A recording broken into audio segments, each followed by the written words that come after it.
이번 수련회 주제가 뭐죠?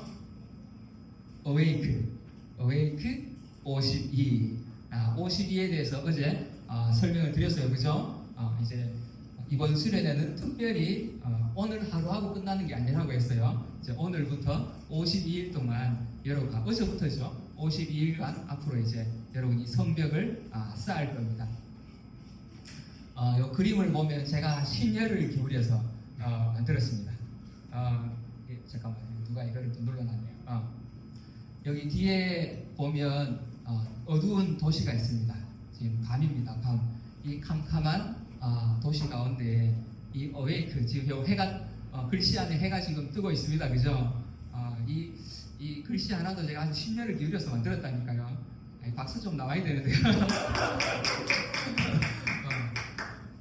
자, 여러분을 통해서 오늘 이 수련회를 통해서 내 자신부터도 이 어둠에서, 이 밤에서, 캄캄한 밤에서 우리가 이제 이 낮으로 이제 깨어날 거예요.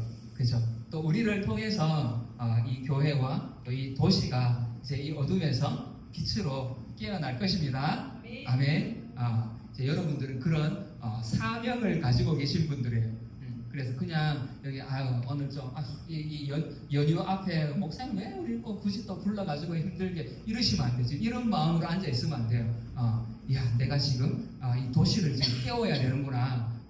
이 그 절박한 심정으로 지금 여러분 오늘 함께 동참하셔야 됩니다. 아멘. 실제로 여러분들 정말 집중하고 또 은혜를 받고 그래서 깨어나서 여러분의 삶도 변화되어지고 또 나를 통해서 우리 가정과 교회와 또 직장도 학교도 변화될 줄 믿습니다. 자, 오늘 아까 느헤미야 거기 좀 띄워주세요.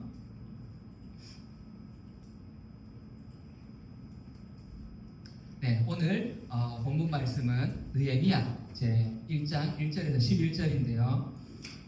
총 3강의가 있습니다. 네, 첫 번째 강의는 느헤미야의 눈물이에요. 그래서 느헤미야 눈물을 통해서 정말 우리가 현실을 깨달아야 돼. 그죠? 현실의 모습을 봐야 돼. 그리고 이제 우리가 우리에게 주신 그 비전을 가지고 이제 2강 비전, 느헤미야의 비전을 가지고 이제 우리가 일어나고 그런데 비전을 향해 나아가는 중에 또 이렇게 여러 가지 걸림돌들이 있어요. 그죠? 우리가 내일은 또 그 도비아를 몰아내라 이 제목으로 이렇게 총 3개의 강의가 이제 준비되어 있습니다. 여러분들 기대해 주시고 오늘 본문 1강 본문 말씀 같이 한번 읽어볼게요. 시작. 하갈의 아들 느헤미야의 말이라. 아닥사스다 제20년 기슬루월에 내가 수산궁에 있는데 내 형제들 가운데 하나인 하나니가 두어 사람과 함께 유다에서 내게 이르렀기로 내가 그 사로잡힘을 면하고 남아있는 유다와 예루살렘 사람들의 형편을 물은즉 그들이 내게 이르되 사로잡힘을 면하고 남아있는 자들이 그 집안 거기에서 큰 환난을 당하고 능욕을 받으며 예루살렘 성은 허물어지고 성문들은 불탔다 하는지라 내가 이 말을 듣고 앉아서 울고 수일 동안 슬퍼하며 하늘의 하나님 앞에 금식하며 기도하여 이르되 하늘의 하나님 여호와 크고 두려우신 하나님이여 주를 사랑하고 주의 계명을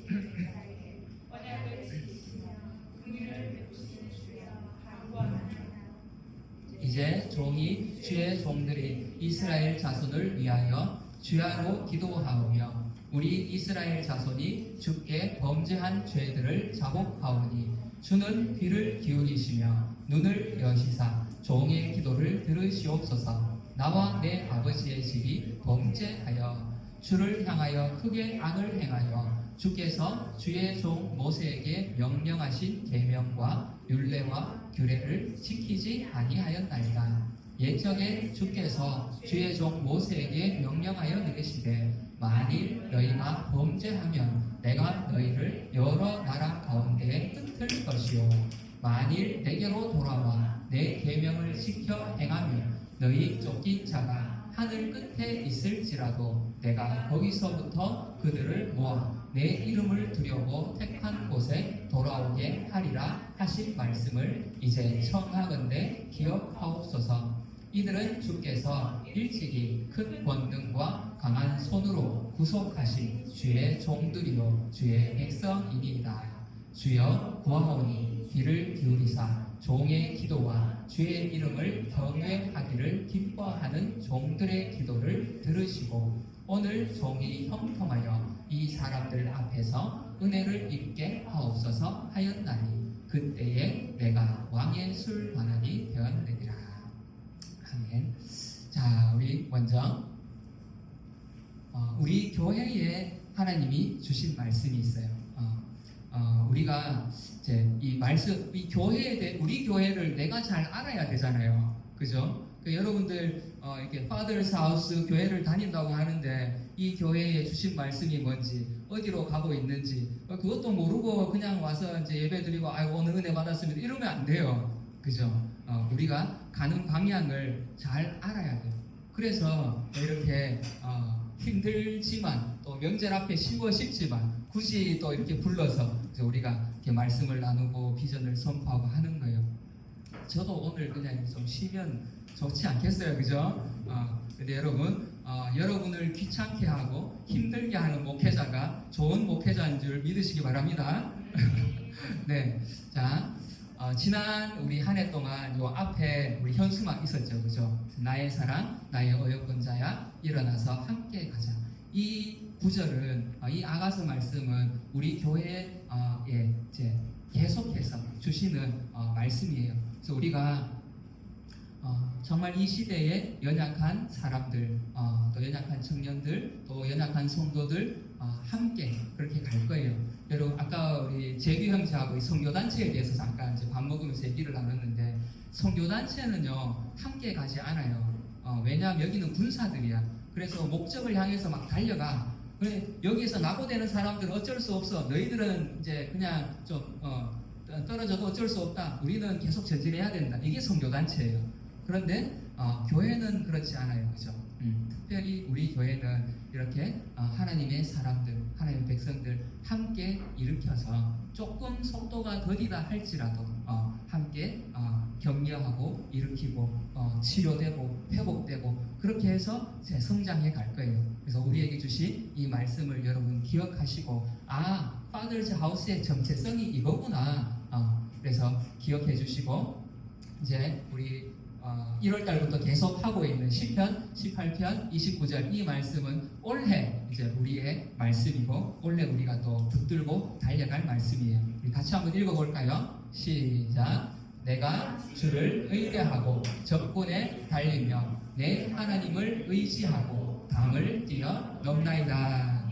아멘. 자, 우리 옆 사람에게 담을 뛰어 넘읍시다. 아멘. 네. 우리 교회에 비전이 있어요. 우리가 개척을 하면서 하나님이 저와 또 우리 개척 멤버들에게 주신 마음들이 있어요. 뭔가 하면 이상하네, 그죠? 여기가 왜 이렇게 잘릴까요? 우리 교회는요 누구나 오고 싶은 교회를 우리가 만들 것입니다. 네. 그래서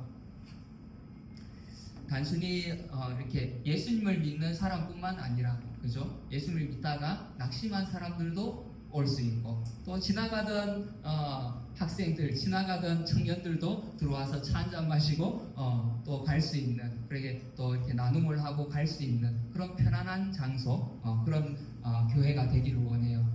그런데 그 정도로 끝나면 그냥 동네 사랑방이잖아요, 그죠? 카페하고 다를 게 없잖아요. 우리에게는 이렇게 이제 편안하게 왔다면 이 교회에 와서 이제 예수님을 만나고 예수님의 성품으로 다듬어질 거예요. 여러분 지금 이렇게 다듬어져 가고 있는 중입니다. 그죠?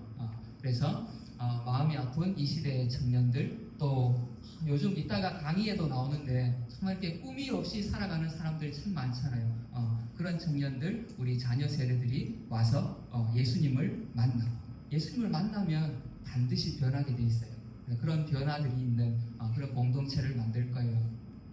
그리고 이들이 이제 자기 문제에서 벗어나고 회복되잖아요. 그럼 이제 그 간증을 가지고 그 변화의 이야기들을 가지고 이제 나와 똑같은 그 사람들을 가서 살릴 수 있는 거예요. 목사님이 100번 말해도 그 경험했던 그 사람이 가서 한마디 하는 게 더 커요. 어제 우리 최만영 목사님 그 이제 교회에 인사하러 갔다 왔는데요. 요즘 이제 그 최만영 목사님이 이렇게 또 이렇게 도움 받고 있는 이제 교회가 있는데 거기 이제 세미나에 가서 성도님들이 완전히 바뀌어서 왔대. 근데 그 비결이 뭔가 하면 우리 보통 세미나 가면 이렇게 목사님들이 막 이 설교도 하고 뭐 이렇게 많이 하잖아요. 그런데 거기는 그냥 평신도들이 이제 간증을 하는 거예요. 자신이 변화되었던 이야기, 또 리더로 살아가는 이야기들. 그러니까 똑같은 그냥 평신도 입장에서 똑같이 그냥 회사에 출근하고 똑같이 학교에 가고 이런 사람들도 어떻게 저 사람은 저렇게 살아가지? 그 모습을 보고 변화가 되기 시작하는 거예요. 그래서 여러분들 당연히 물론 목사가 전도해야 되죠. 교회를 위해서 복음을 위해서 수고하죠. 근데 여러분들이 진짜 복음의 일꾼들이에요. 저의 10마디보다 여러분의 변화의 한마디가 진짜로 사람들을 더 바꾸는 힘이 있어요. 그래서 여러분들 이것을 기억하시고, 그래서 우리 이 교회에 오는 사람들마다 이렇게 내가 변화되고 살아나서 그 이야기를 가지고 나와 같은 사람, 나도 그랬어, 나도. 이 한마디에 그죠? 사람들은 마음을 열어요. 나도 그랬어, 이 한마디에. 옆 사람이 연습 한번 해볼까요? 나도 그랬어. 네, 자연아, 나도 처음 교회 가서 어색할 때가 있었어. 네. 그리고 또 하나 이제 저의 꿈이 있는데 지금은 정말 이렇게 교회에 20년, 30년 다니던 사람도 교회에 실망하고 또 이렇게 낙심한 성도님들이 또 참 많아요. 그래서 이런 분들도 이렇게 기존 교회에서 이렇게 이 상처를 받거나 또 낙심하거나 교회를 다니고 또 예수님을 믿지만 진짜 예수님의 그 꿈과 비전으로 살아가지 못하는 예수님이 주신 그 꿈의 그 능력, 비전의 능력을 가지고 살아가지 못하는 힘없는 그리스도인들, 그죠? 그런 그리스도인들이 진짜 예수님의 그 비전을 만나서 살아나는 그런 교회가 되기를 꿈꾸고 있습니다. 그래서 여러분들 이 교회에 다니면 우리 교회가 지금 이렇게 가고 있구나. 여러분 안에 이걸 새기셔야 돼요. 저만 알고 있으면 안 돼. 그래서 누가 물으면 누가 다현인데, 야 다현아 너네 교회는 어떤 교회야? 그럼 이게 막 줄줄 나와야 돼. 우리 교회는 이렇게 오고 싶은 교회고 오면 변화되어지고 예수님을 만나고 이게 줄줄 나와야 돼요. 오늘 시험은 안 치겠습니다. 긴장하지 마시고. 네, 여러분 리더는요. 우리 리더님들 잘 들으세요. 리더는요 목표가 분명히 있어야 돼요. 그래서 나의 세론들을 어디로 데려갈 건가, 이 사람들을 어떻게 바꾸어 갈 건가, 이 그림이 있어야 돼요. 그죠? 우리가 건물을 하나 짓더라도 청사진이 있잖아요. 그죠? 아파트 하나를 지어도 청사진이 있어. 이 아파트하고는 비교할 수 없이 소중하고 중요한 우리 이 한 사람, 이 인생, 그죠? 그 사람을 어떻게 만들어 갈 것인가 하는 그 청사진이 저에게도 있어야 돼요. 우리 리더들에게도 있어야 돼요. 그죠? 근데 그 청사진이 여기에 이렇게 감사하게 있습니다. 그래서 우리는 이런 교회, 이런 성도를 만들어 갈 거예요. 그래서 여러분들도 내가 이렇게 성장하고 변화되어져야 되는구나. 이렇게 살아가시면 됩니다. 그래서 원래 저희 목표는 이래요. 우리 모든 셀이 2배로 번성하기를 원합니다. 아멘. 그리고 이제 정식으로 우리 교회가 이제 설립될 것입니다. 지금도 우리가 교회잖아요, 그죠? 우리는 교회라고 부르지만 법적으로는 기도처라고 해요. 세례교인 15명 이상이 돼야 정식 교회로 등록이 되거든요. 그래서 우리가 올해 각 셀이 지금 2배로 번성하면 이 교회 설립이 되어지고 재정도 자립하게 될 거예요. 여러분 이게 좀 여러분에게 무거운 짐인 것 같나요? 권사님 혹시 어깨가 무거우십니까? 네, 여러분 지난 우리 한 달 동안 함께 말씀을 나눴는데 지금 우리 이 믿음의 여정을 가고 있잖아요. 그죠? 이 믿음의 여정을 가는 중에 찾아야 될 복들이 있었어요. 우리가 선악을 알리한 나무, 이 말씀의 복, 생명나무의 복, 또 비전의 복, 이거를 찾아가는 여정에 있어요. 이거를 찾아갈 거예요. 그죠? 이거를 찾아가다 보면 제가 막 여러분에게 전도하세요. 자, 이번에 재규 이번 그 초청잔치 때 니는 3명, 2명 막 이렇게 저 이렇게 안 할 거예요. 우리가 이 믿음의 여정을 따라가면서 하나님이 예비해 두신 그 숨겨 두신 보물찾기 하듯이 하나하나 찾아가다 보면 이 일은 이 옆에 이 목표는 저절로 이루어질 거라고 저는 믿습니다.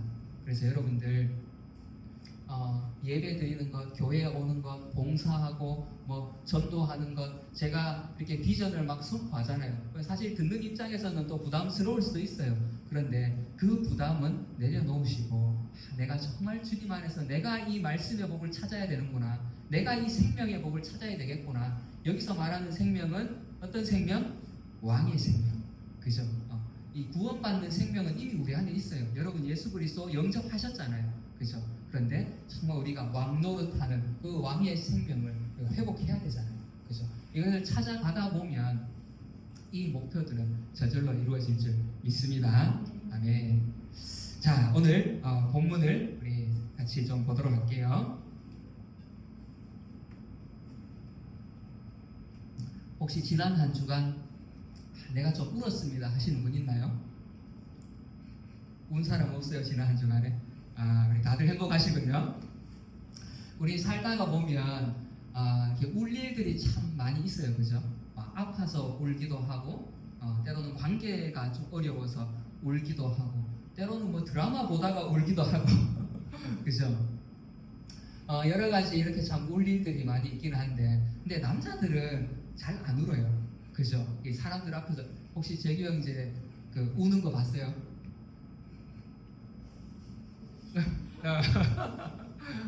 이 남자들 잘 안 울. 이 사람은 이거 참 울어도 멋있네, 그죠? 네, 성경에 보면 이 남자의 눈물이 종종 나와요. 이 남자들이 잘 안 우니까 울면은 왠지 더 짠해. 그죠? 똑같이 여성들이랑 똑같이 울어도 왠지 더 짠해. 근데 어쨌든 성경에 보면 이 남자의 눈물이 종종 나오는데 여러분 누구 생각나는 사람 누구 있죠? 그렇죠. 다윗왕. 나단 선지자가 와서 다윗왕의 그 죄를 들춰내고 당신이 그 죄인이라고. 다윗왕이 왕의 체면에 얼마나 그 체면 구겨요. 그죠? 당장 처리할 수도 있지만 그렇게 하지 않았어요. 가서 침대가 다 젖도록 울면서 회개를 하죠. 그죠? 이런 다윗왕의 눈물. 또 한 사람 제가 생각나는 사람은 이 사람 누군지 아시죠? 누굴까요? 닭입니다. 닭. 작아서 잘 안 보이는데 우리 모르시는 분을 위해서 예수님이 베드로가 예수님 보고 나는 절대로 안 떠납니다. 나는 배신 안 합니다. 그런데 예수님이 자연한 예수님이 이제 야 오늘 닭이 두 번 울기 전에 네가 3번 나를 부인할 거다. 그래 얘기하거든. 그 베드로가 아니야 난 절대로 부인 안 합니다. 이랬는데 웬걸 그 밤에 그 예수님을 잡으러 이제 로마 군사들이 오죠, 그죠? 제사장이라고 와서 잡아가. 그때 베드로하고 제자들이 왜요? 막 신발 벗어놓고 막 도망가요, 그죠? 갔다가 베드로가 다시 이제 예수님 재판받는 그 뒤에 멀찍이 따라가는데 이제 베드로가 부인을 하죠. 야, 너 저 예수님 제자 아니야? 저쪽 당 아니야? 아니야. 나 모르는 사람이야. 3번을 부인해요. 그때 닭이 울죠, 그죠? 꼭기요. 그때 베드로가 이제 통곡을 하면서 마음을 돌이키는데, 여러분 이번 이 52일간 이제 큐티를 할 거예요, 그죠? 말씀을 읽을 거예요. 이 가운데 제가 첫 번째 파트에 우리 워크북에 보시면 첫 번째 파트가 회개였어요, 그죠? 회개. 그 회개 가운데에 나의 죄도 회개하고 또 민족의 죄도 우리가 발견하고 회개하고 또 우리 교회들의 죄도 발견하고 그렇게 회개의 그 시간들을 정말 여러분 가졌으면 좋겠어요. 제가 준비하면서 기도하기를 하나님 이 닭부름 소리가 우리 성도들에게 들려지게 해주십시오. 여러분 이 그 포인트, 이 시간이 반드시 여러분에게 올 거예요. 그래서 여러분들 말씀을 묵상하는 가운데에 정말 이 닭부름 소리가 들려져서 이것이 내 죄였구나 깨달아지고 변화되는 그런 시간이 있기를 축복합니다. 자, 그런데 오늘 본문에 이제 이 남자들은 자기 죄 때문에 울었어요, 그죠? 근데 오늘 본문에 또 한 사람의 눈물이 나오는데, 내가 이 말을 듣고 앉아서 울고 수일 동안 슬퍼하며 하늘의 하나님 앞에 금식하며 기도하여. 자, 누구죠? 느헤미야. 느헤미야는 자기 죄 때문에 운 건 아니었어요, 그죠? 왜 이 말을 듣고 울었대? 이 말이 뭐였죠? 우리 3절 같이 한번 읽어볼게요. 시작.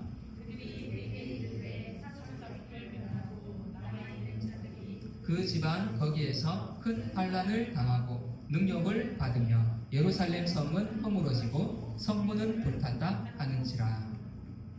이 고향의 소식, 고국의 소식을 듣고 너무 안타까워서 이제 울기 시작합니다, 그죠? 느헤미야가 어떤 사람이었는지 우리 설교 시간에 한번 말씀드렸죠. 느헤미야는 이 아닥사스다 왕의 술관원이었어요.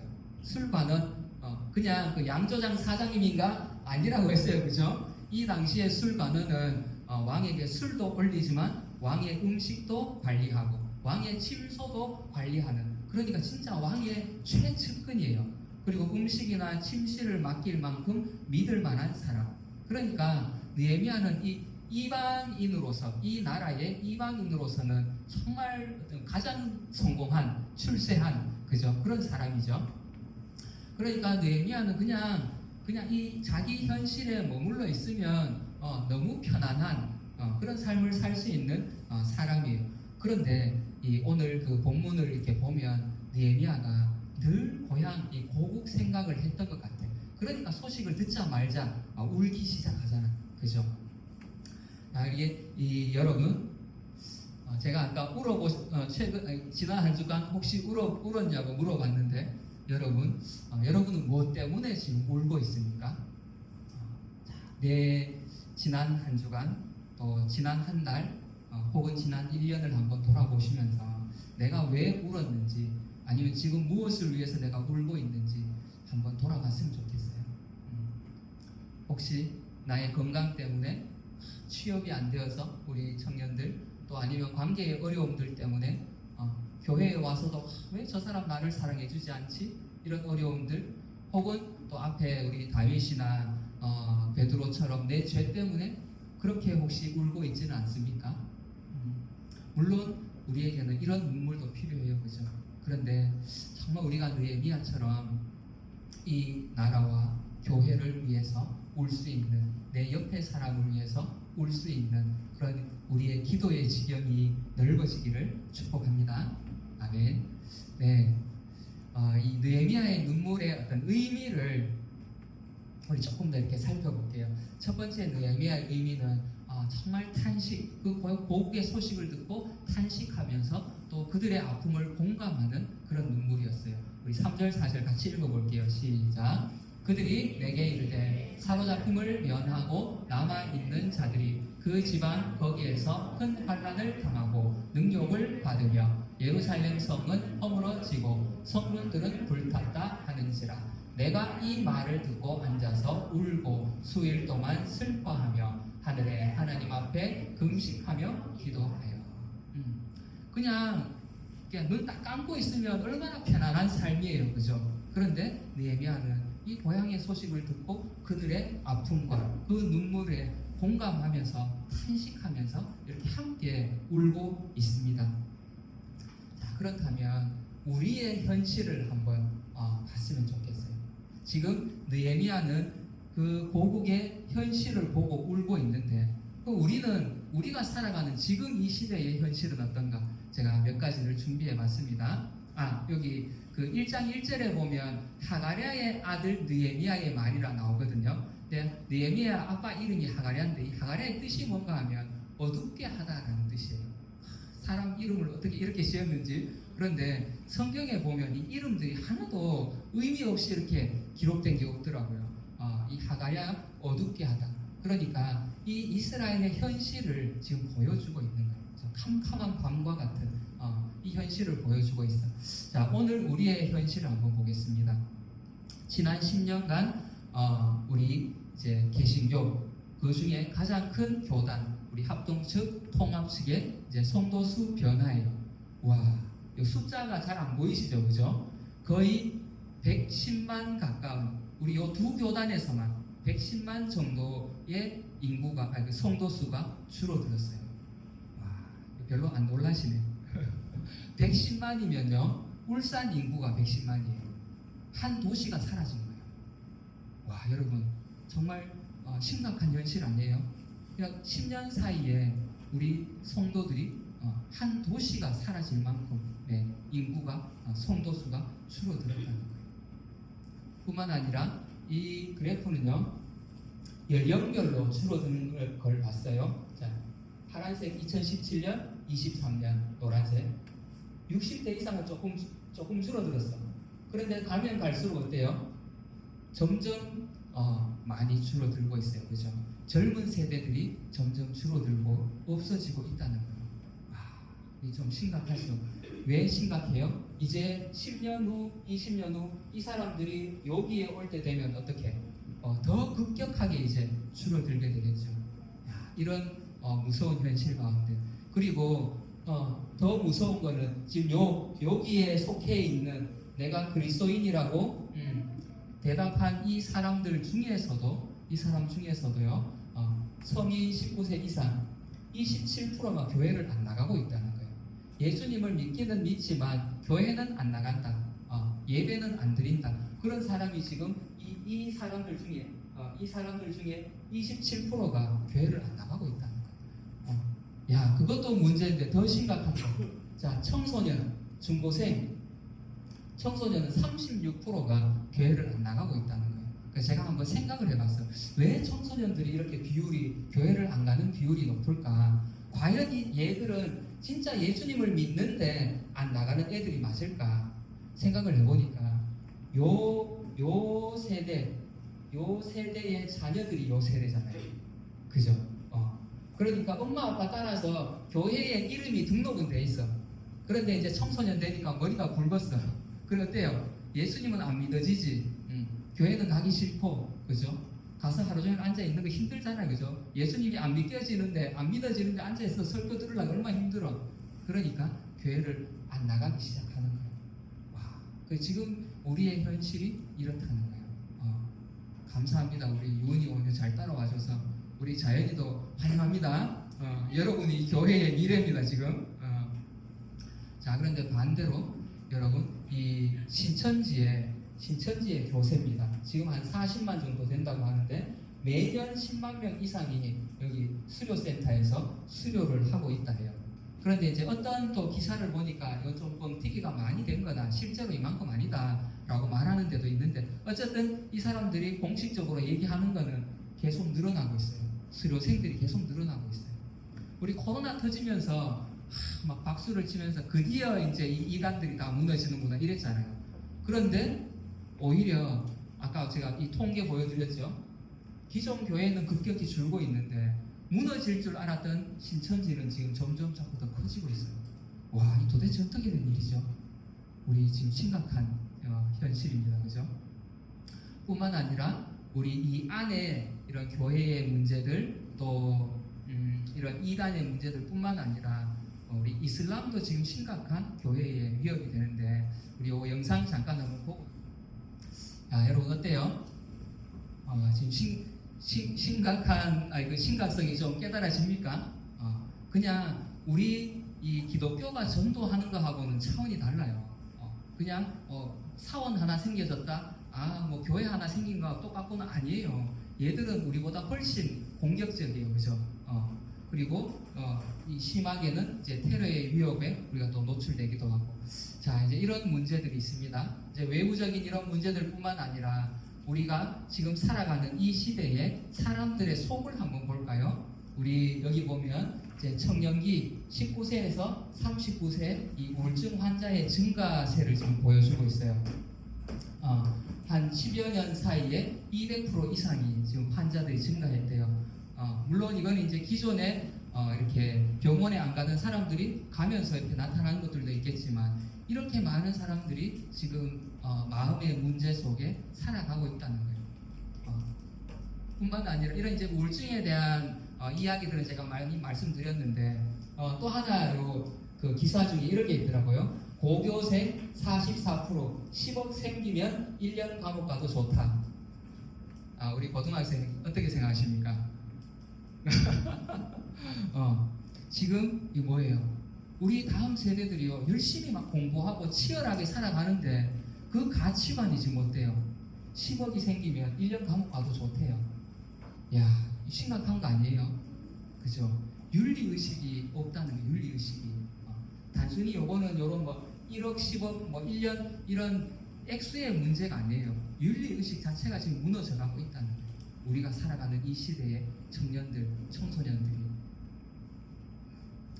그리고 또 하나의 이제 통계 기사를 보니까요. 청소년 36% 이상이 인생의 목표가 없다고 답을 하고 있어요. 뭘 위해서 살아야 되는지, 내가 뭘 해야 되는지도 모르면서 열심히 달리기만 달리고 있어요. 그죠? 그 입시를 위해서 우리 청년들은 또 취업을 해야 되니까 취업을 위해서 열심히 지금 막 달리고 있는 거예요. 달리고 달리는데 뭘 위해서 달리는지를 모르고 달려가고 있어요. 그래서 일단 2강 때 이 비전의 중요성에 대해서 같이 또 나눌 텐데 여러분 이 비전이 얼마나 중요한지 몰라요. 내가 뭘 붙들고 살아가느냐가 얼마나 중요한지 몰라. 근데 이 시대에 지금 이 청년들과 청소년들이 뿐만 아니에요. 우리 어른들도 마찬가지예요. 그죠? 뭘 위해서 살아가야 될지를 모르면서 달리고 있어요. 자, 여러분 혹시 스프링벅 현상이라는 거 혹시 들어보셨어요? 저는 늘 말씀드렸지만 동물의 세계를 좋아하거든요. 동물의 세계 그 세렝게티 표본에 이 스프링벅이라는 이 사슴 비슷하게 생긴 애들 막 뛰어다녀요. 억수로 높이 막 잘 뛰어. 근데 얘들은 무리지어서 생활하거든요. 그러다가 뭐 어떤 이유에 의해서 앞에 한 마리가 화들짝 놀라서 막 뛰어가잖아. 그럼 뒤에 애들은 무슨 일인지도 모르고 따라서 막 뛰어가 그냥 막 뛰어간대. 그러다가 앞에 절벽이 나타나서 앞에 애가 떨어져. 근데 뒤에서 막 몰려오니까 멈추지를 못하는 거예요. 그냥 뭐 앞에서 무슨 일이 일어나는지도 모르고 계속 가는 거야 그냥. 그게 다 떨어져 죽는 거예요. 이 현상을 보면서 사람들이 스프링복 현상으로 이름을 붙여놨는데 오늘 우리 이 시대가 이래요. 그죠?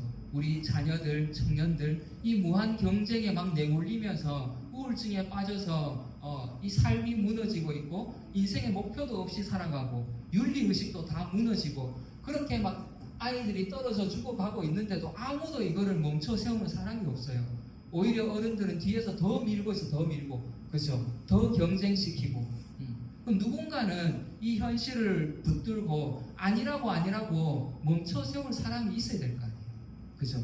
누군가는 이 현실을 바라보면서 울어주는 사람이 있어야 될 거 아니에요. 느헤미야처럼. 그 현실을 고국에 막 성벽이 무너지고 예배가 무너지고 있는데 거기 살아가는 사람들은 그 스스로 일으킬 힘조차 없어. 근데 아무도 거기에 관심이 없잖아요. 그죠? 이 시대도 마찬가지라는 거예요. 이렇게 교회도 무너지고 또 사회도 무너지고 우리 다음 세대들도 죽어가고 있는데 그러면서도 막 달려가고 있는데 누군가는 여기에 서서 아니라고 말해주고 누군가는 이 현실을 붙들고 눈물로 이 탄식하면서 기도하는 사람이 있어야 된다는 거죠. 여러분 오늘부터 이제 여러분이 이 스프링벅들을 멈춰 세우고 눈물로 기도하는 그런 저와 여러분이 되어주시기를 바랍니다. 자, 우리가 이 사회 현상들을 이렇게 봤는데 자, 이 조금 더 우리 현실적으로 자, 우리 예배 시간 되면 늘 스마트폰을 다 넣으세요 하는데 자, 꺼내십시오. 자, 자기 폰 한번 다 꺼내보세요. 우리의 현실을 한번 우리 중독이라고 하면 여러 가지 중독이 있어요. 중독은 내가 통제를 못하는 거예요. 한마디로 말하면 그죠? 요거 그만하고 싶은데 그만이 안 돼. 나도 모르게 자꾸 해. 근데 감사하게 우리 교회는 어떤 뭐 담배나 약이나 약물이나 뭐 알코올 중독으로 이렇게 문제가 있는 분은 없는 것 같아요. 다행히. 그런데 그래서 이제 우리가 요즘 문제가 되는 게 이 스마트폰이잖아요. 그죠? 그래서 우리가 한번 스스로를 점검해 봤으면 좋겠는데요. 내가 이 스마트폰에 중독되어 있는가 아닌가 얼마나 내가 여기에 시간을 쓰고 있는가 오늘 한번 나의 현실을 한번 우리가 직시를 해봤으면 좋겠어요. 그게 이제 인터넷에 이렇게 찾아보니까 중독을 테스트하는 여러 가지 질문들이 있던데 몇 가지만 제가 뽑아봤어요. 첫 번째 보면 잘 안 보이시죠? 식사나 휴식 없이 화장실도 안 가고 게임을 한다, 혹은 스마트폰을 한다. 여러분이 생각하는 것 중독이라고 하면 이런 상태죠, 그죠? 근데 이것뿐만 아니라 게임을 하고 있을 때, 혹은 스마트폰을 보고 있을 때만 흥미진진하고 생생하고 내가 살아있는 것 같고 뭐가 재미가 있고, 그렇지 않으면 삶이 막 지루하고 의미가 없는 것 같고, 그죠? 혹시 이런 마음들이 있다면 여러분, 내가 중독이 아닌가 의심을 해봐야 돼요. 그리고 요거 제가 참 재밌었는데, 스마트폰을 하는 시간이 하루 중 가장 편안해 보인다. 좀 찔리지 않습니까? 그리고 사람 만나는 것보다 폰을 보는 게 더 좋다. 그리고 게임을 못하는, 또 스마트폰을 못하게 하면 초조하고 안절부절 못하고 다른 것에 집중이 잘 안 되고 불안하고 일상이 지루하고 재미가 없어. 자주 막 화를 내. 옆에서 야 이거 좀 그만 봐 그러면 막 짜증 막 내고. 자, 혹시 자기 그런 모습이 있는지 한번 돌아보시기 바랍니다. 어때요? 점검이 좀 되십니까? 자, 직접 스스로를 점검할 수 있도록 이렇게 이제 중독이 왜 문제인가 하면 이 스마트폰이 점점 사용 시간이 자꾸 늘어난다는 거예요. 나는 요 정도만 해야지 하는데 그게 안 돼요. 점점 늘어나고, 또 늘어날 게 당연히 학습이나 업무, 건강 다 악영향을 미치겠죠, 그죠? 그리고 이제 금단 현상들이 또 이렇게 나타나기 시작해요. 자, 제가 폰을 꺼내라고 했는데 갤럭시를 쓰시는 분들은 이렇게 자 설정에 들어가 보시기 바랍니다. 요거 있죠, 그죠? 설정에 들어가 보면 어플리케이션이라고 있어요. 어플리케이션이라고. 잘 모르시는 분들은 옆에서 좀 자, 지금 보세요. 그리고 우리 아이폰 쓰시는 분들은 제가 안 써서 모르겠는데 여기 스크린 타임이라고 있어요. 자, 스크린 타임. 자, 아이폰 유저 빨리 스크린 타임으로 들어가 주세요. 들어가 보면 이제 아이폰은 뭐 활동 쭉 나오는데, 활동 모두 보기 하면 지난 일주일간에 내가 얼마나 썼는지 보일 거예요. 무슨 어플을 얼마나 썼는지. 자, 안드로이드, 삼성폰 가지고 계신 분들은 어플리케이션 들어가면 쭉 내 어플리케이션들이 나오잖아요, 그죠? 어플들이 나오는데 그 중에 내가 자주 쓰는 걸 한번 눌러보세요. 카카오톡, 유튜브, 뭐 다른 또 SNS 한번 눌러보세요. 눌러보면 내가 오늘 얼마나 썼는지, 그리고 여기 밑에 사용시간, 또 그 여기 위에, 여기 지금 안 나오네요. 위에 보면 오늘 하루, 지난 일주일 볼 수 있어요. 자, 스스로 지금 한번 점검해 보세요. 내가 지난 일주일 동안 유튜브를 몇 시간을 봤는지, 또 SNS를 몇 시간을 했는지 스스로 한번 점검해 보시기 바랍니다.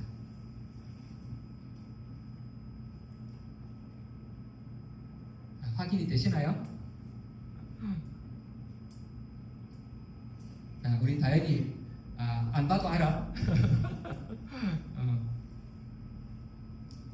사모님 혹시 확인이 되십니까? 지금 눈이 잘 안 보이시는데.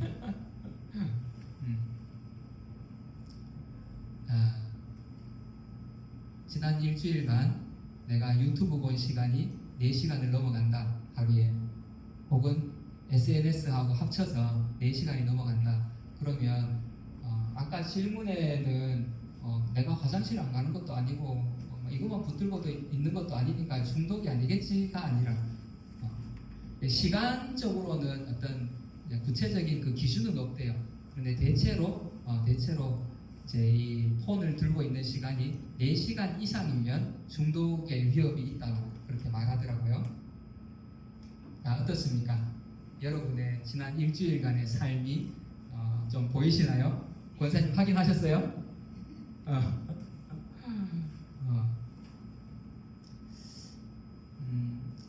4시간이라고 제가 이제 시간 기준을 말씀을 드렸는데, 이건 4시간 아까도 말씀드렸지만 이 4시간이 어떤 기준은 아니에요. 근데 대체로 그 정도라고, 이 정도 이상이면 문제가 있다, 그렇게 이제 학자들이 얘기를 합니다. 그런데 여러분, 하루에 4시간씩 혹시 유튜브나 뭐 SNS 이 시간들을 보니까 하루에 4시간 넘어가는 사람들 있나요? 그죠? 솔직히 넘어가시는 분들 좀 있죠, 그죠? 그런데 여러분, 하루에 4시간 성경을 읽으면 조금 빨리 읽는 분은 15일이면 일독을 해요. 하루에 4시간씩. 조금 천천히 읽으면 20일이면 일독을 할 수 있어요.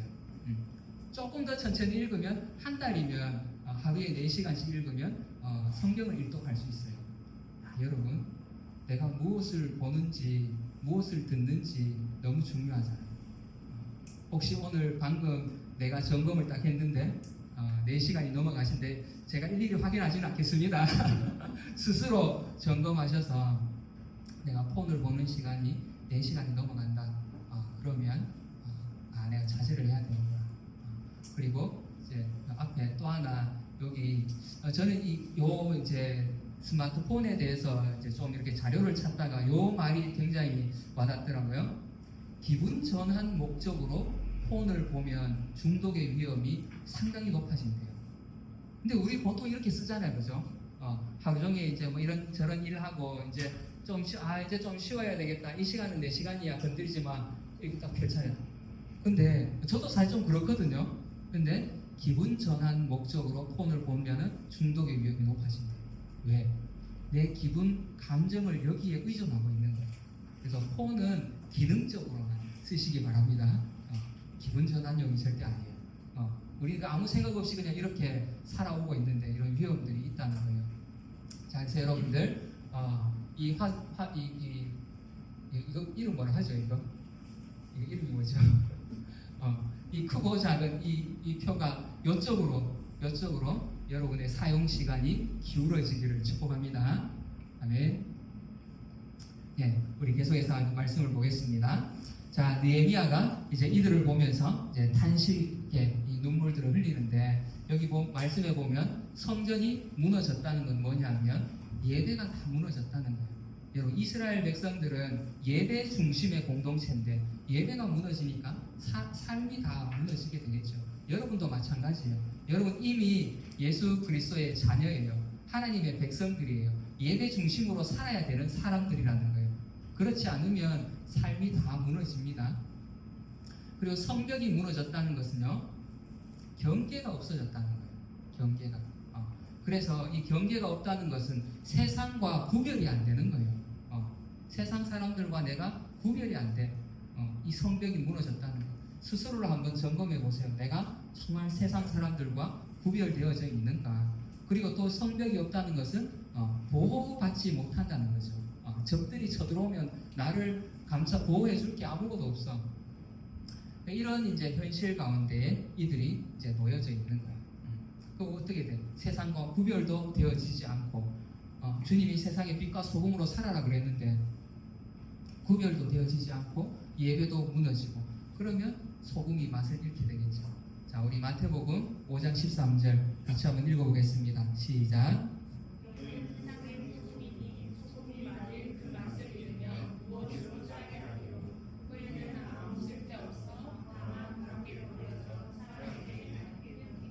아멘. 여러분, 버려지는 박해버려서 밟히는 그런 맛있는 소금이 돼서는 안 되겠죠. 자, 그리고 이제 두 번째 느헤미야의 눈물의 의미는 이제 회개의 눈물이었어요. 우리 6절, 7절 같이 읽어보겠습니다. 시작. 이제 종이 주의 종들인 이스라엘 자손을 위하여 주야로 기도하오며 우리 이스라엘 자손이 주께 범죄한 죄들을 자복하오니 주는 귀를 기울이시며 눈을 여시사 종의 기도를 들으시옵소서. 나와 내 아버지의 집이 범죄하여 주를 향하여 크게 악을 행하여 주께서 주의 종 모세에게 명령하신 계명과 율례와 규례를 지키지 아니하였나이다. 네, 느헤미야는 단순히 막 탄식만 한 것이 아니고, 그죠?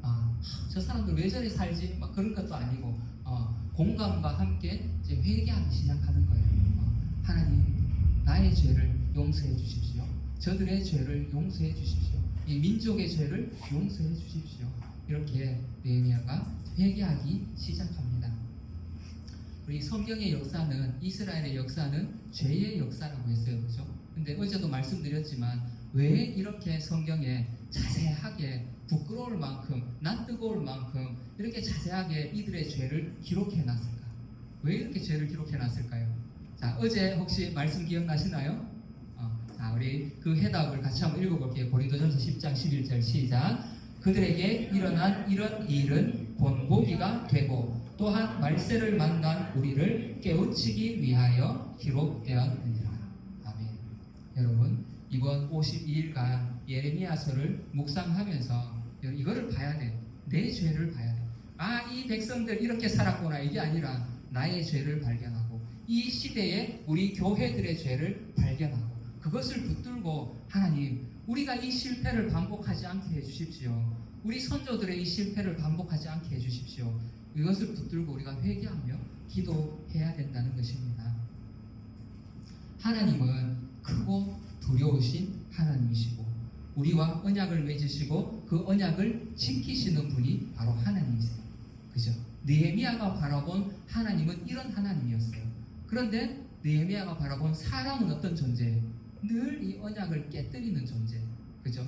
하나님을 예배하는 것이 당연한데도 불구하고 예배하지 못하고 또 이 하나님을 떠나서 살아가는 그런 존재가 우리 인간이라는 거예요. 그죠? 여러분, 우리 지난주 그 전주 말씀을 같이 나눴죠. 하나님을 경외하지 않고 하나님과의 이 언약을 지키지 않고 떠나 있는 그 백성들은 어떻게 살아간다 했어요? 혹시 말씀 기억나나요? 우리 로마서 말씀, 모든 불의, 악도, 추악, 수군수군하는 것, 시기, 질투, 그죠? 살인하는 자, 이런 그 상태 속에서 서로 막 찢고 뽑고 그러면서 살아간다는 거예요. 너무 안타까운 현실 아니에요, 그죠? 더 나아가서는 너희를 여러 나라 가운데에 흩을 것이다.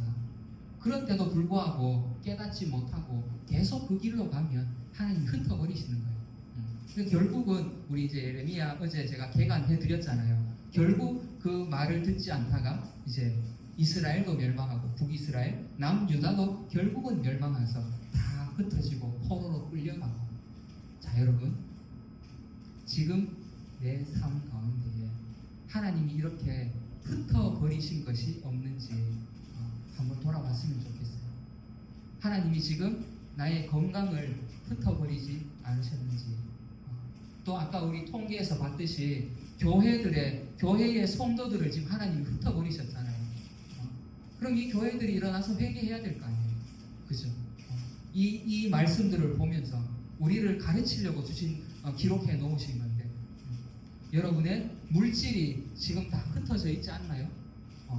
건강이 흩어지고 물질이 흩어지고 여러분의 마음이 또 이 세상이 교회를 바라보는 그 시선들도, 좋게 바라보던 그 시선들도 다 흩어져서 지금은 교회를 향해서 비난하고, 그죠? 정말 이 현실을 우리가 보면서 눈물 흘리고 주님 앞에 회개해야 돼요. 그런 우리 성도들이 되기를 축복합니다. 사람은요, 죄 때문에 망해요. 재능이 없어서, 실력이 없어서, 스펙이 모자라서 망하는 게 아니라 죄 때문에 망해요. 죄 때문에. 그런데 좀 더 엄밀히 말하면 죄 때문에 하나님의 심판이 오지만 하나님은 우리에게 회개의 기회를 주셨거든요. 그래서 회개하지 않으면 망하는 거예요. 회개하지 않아서. 우리 교회도 회개하지 않으면 망한다는 거예요. 그래서 우리가 이 사실을 기억하고 정말 이 느헤미야와 같이 눈물로 회개할 수 있기를 바랍니다. 그리고 느헤미야의 눈물은 또 회복을 위한 그 간구의 눈물이었어요. 단순히 회개하면 잘못했습니다 그걸로 끝난 게 아니라 약속의 말씀을 다 붙들고 하나님 이렇게 약속하셨잖아요. 그러니까 이제 들어주시고 회복시켜 주십시오. 우리 9절 같이 읽어볼게요. 시작. 만일 내게로 돌아와 내 계명을 지켜 행하면 너희 쫓긴 자가 하늘 끝에 있을지라도 내가 거기서부터 그들을 모아 내 이름을 두려고 택한 곳에 돌아오게 하리라 하신 말씀을 이제 청하건대 기억하옵소서. 아멘. 우리 아까 통계를 보면서 가슴이 절렁하잖아요. 사실 그죠? 한 도시에 도시가 사라질 만큼의 성도 수가 막 줄어들고 있어요. 그러나 우리가 여기서 다시 회개하고 돌이키면 어떻게 한다고요? 하늘 끝에 있을지라도 거기서부터 그들을 다시 모아서 돌아오게 하신대요. 아멘. 자, 흩어졌던 성도들, 흩어진 하나님이 구원할 그 사람들, 그 모든 사람들이 우리 이 파더스 하우스로 이 꿈과 비전을 가지고 돌아올 줄 믿습니다. 아멘. 6절에 이제 주의 종들인 이스라엘 자손을 위하여 이 느헤미야가 이제 탄식과 공감의 눈물 또 회개하면서 이제 눈물을 흘렸어요. 그리고 이제 회복을 위해서 간구하죠, 그죠? 왜냐하면 하나님이 약속하셨고 또 느헤미야는 하나님이 반드시 들어주실 것이라고 확신했기 때문에 그래서 5절에도 크고 두려우신 하나님, 언약을 지키시는 하나님이었어요. 우리 하나님은 약속하시고 그것을 신실하게 지키시는 분이에요. 그래서 6절에 보니까 이제 종이 주의 종들인 이스라엘 자손을 위하여 주야로 기도하며 우리 이스라엘 자손이 주께 범죄한 죄들을 자복하오니 주는 귀를 기울이시며 눈을 여시사 종의 기도를 들으시옵소서. 아멘. 자, 우리 옆 사람에게 한번 이렇게 이야기해 주겠습니다. 아직 늦지 않았습니다. 아직 늦지 않았습니다. 여러분, 내가 회복되어지는 것도 또 우리 교회가 회복되어지는 것도 아직 늦지 않았어요. 왜? 하나님이 하늘 끝에서라도 다시 돌아오게 할 것이라고 약속하셨잖아요. 이 약속의 말씀을 붙들고 기도하는 사람, 기도하는 교회에 하나님이 다시 이 돌이킨 자들을 보내실 것입니다. 자, 그리고 마지막으로 우리 느헤미야의 눈물은 이 자신의 한계를 인식하는 그런 눈물이었어요. 내 앞에서도 말씀드렸듯이 느헤미야는 왕의 술 맡은 관원이었잖아요.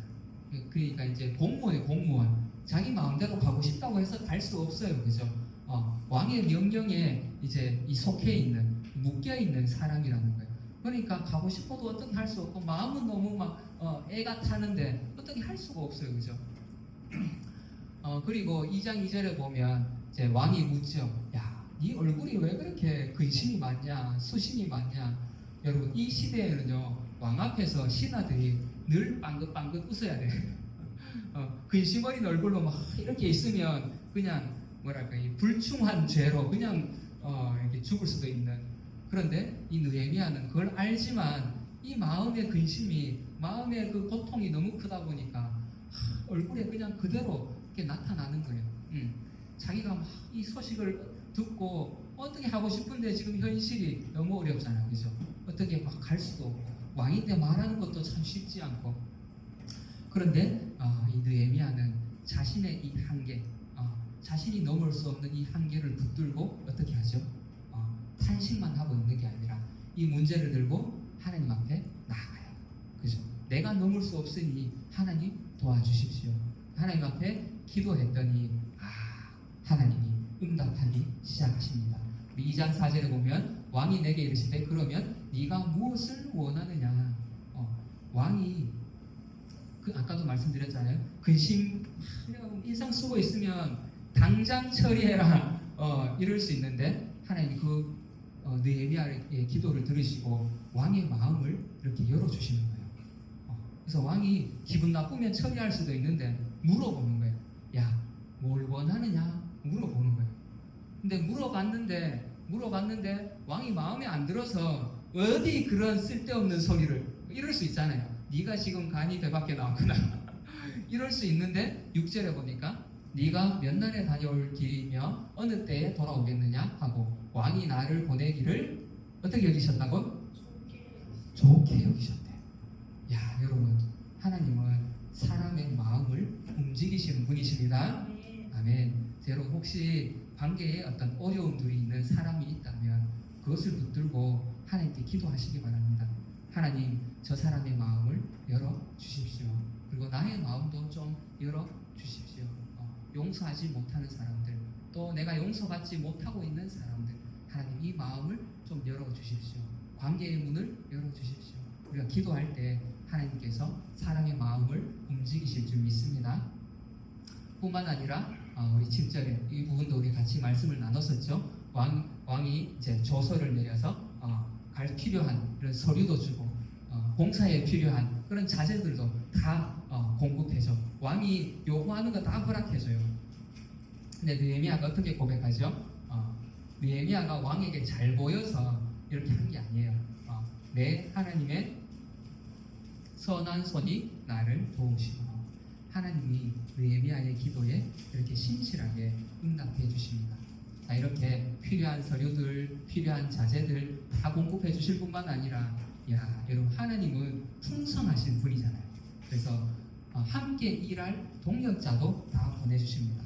우리 2장 8절 같이 읽어볼게요. 시작. 또 그때에 하나님의 선한 손이 나를 도우시니와 왕이 내게 이런 말씀을 전하였더니 그들의 말이 일어나 건축하자 하고 모든 힘을 내어 이 선한 일을 하려며. 아멘. 느헤미야가 이제 고국에 가서 우리 이 성을 다시 세웁시다, 이 성벽을 다시 세웁시다 했을 때 사람들이 코웃음 치면서 니나 해라 니나 이럴 수 있잖아요. 지금까지도 안 됐는데 지금까지 이렇게 안 되는데 뭐 되겠냐, 저 방해하는 애들도 있고 왕도 하지 마라 그랬는데 되겠냐 이럴 수 있는데 하나님이 함께 일할 수 있는 사람들, 그 사람들의 마음을, 백성들의 마음을 움직이셔서, 그리고 3장에 보면 누구는 여기를 쌓고 누구는 여기를 쌓고 누구는 여기를 쌓고 그 다음은 누가 쌓고 그 옆에는 또 누가 쌓고 이렇게 쭉 나오잖아요. 그죠? 여러분 우리가 꿈꾸고 기도하면 하나님 이렇게 돕는 사람들을 보내주시는 거예요. 우리가 이제 제가 개척을 이제 하면서 여러분 우리가 이렇게 지금까지 돕는 손길들을 함께 봐오셨잖아요. 그죠? 우리 친구들도 또 도와주기도 하고 또 신대원 동기 목사님들도 도와주고 또 우리 사모님 예전 이렇게 세론들도 또 도움을 주시기도 하고 우리 이성희 지사님 계신데 요거는 우리 이성희 지사님 사주신 거예요. 이렇게 정말 하나하나 도움의 손길들을 통해서 화분을 공급해 주시는 분도 계시죠. 커튼 해 주시는 분도 있죠. 이렇게 하나님께서 꿈을 꾸고 있으니까 하나님의 일을 하고자 하고 있으니까 사람도 보내주시고, 그죠? 이렇게 필요한 물질도 보내주시고, 이러한 응답이 지금 우리 가운데 일어나고 있어요. 앞으로도 이 하나님께서 우리와 함께 하실 것입니다. 아멘. 그래 이제 왕이 이렇게 묻죠. 왕이 내게 이르시되 그러면 네가 무엇을 원하느냐? 무엇을 원하느냐? 여러분 하나님이 지금 여러분에게 묻고 계십니다. 그러면 재규야, 네가 뭘 원하느냐? 대답할 말이 있습니까? 우리 권사님 마음에 대답할 말을 준비하셔야 돼요. 우리 수련회 이제 기간 가운데에 또 52일간 묵상하는 가운데 어느 날 갑자기 하나님이 딱 나타나서 그래 내가 들어줄게 혜수야 뭘 원해? 그럼 바로 대답이 나와야 될 거 아니에요. 여러분 느헤미야가 넉 달을 울었다 했잖아요. 그런데 느헤미야가 그냥 울고만 있었던 게 아니에요. 느헤미야는 기도하면서 필요한 것들 철저하게 하나 준비했어요. 어떻게 아냐고요? 왕이 네가 뭘 원하느냐 물었을 때에 바로바로 막 줄줄 나와요. 왕이 이제 여기 서쪽에 총독 누구에게 뭘 보내가지고 통과하게 해주시고 이런 재료들이 필요하니까 이거 주시고요. 바로 막 나오잖아요.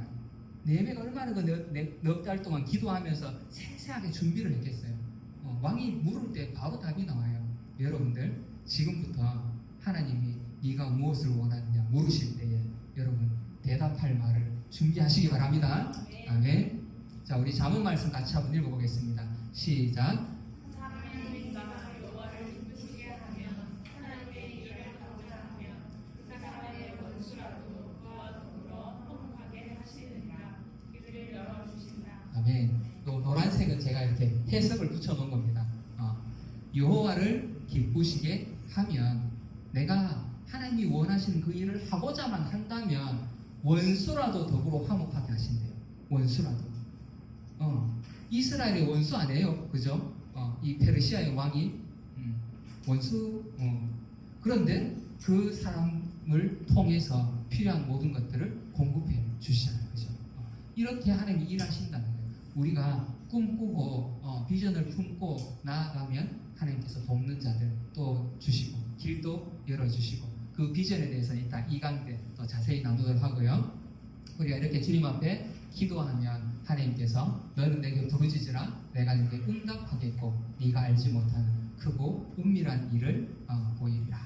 아멘. 여러분 나의 한계들을 주님께 맡기고 우리가 기도하면서 이 앞에서 살펴보았던 이 현실들, 나의 이 현실, 또 우리 교회의 현실들, 이 사회의 현실들을 우리가 붙들고 정말 눈물로 주님 앞에 기도할 수 있기를 바랍니다. 원래 이 말씀대로 우리가 정말 이 적군을 향해 달리고 담을 뛰어넘기를 원하는데 그러기 위해서 이번 이 어웨이크 내가 깨어나기 위해서 먼저 우리가 탄식과 이 공감의 눈물이 필요해요. 지금까지 그냥 내 문제만 붙들고 울었다면 이제 여러분 내 옆에 있는 사람의 문제, 내 옆에 사람의 눈물이 어떤 것인지 우리가 돌아볼 수 있기를 바랍니다. 그리고 이 사회와 이 교회가 처해 있는 현실을 바라보면서 우리가 좀 울 수 있는 그런 저희들이 됐으면 좋겠어요. 그리고 그 문제들을 가지고 왜 이런 문제가 찾아왔는지, 왜 내 삶에 여전히 변화가 일어나지 않고 왜 우리 교회에 변화가 일어나지 않고 있는가, 우리가 이것을 붙들고 정말 회개하며 기도할 수 있기를 바랍니다. 그리고 하나님 약속하셨지 않습니까?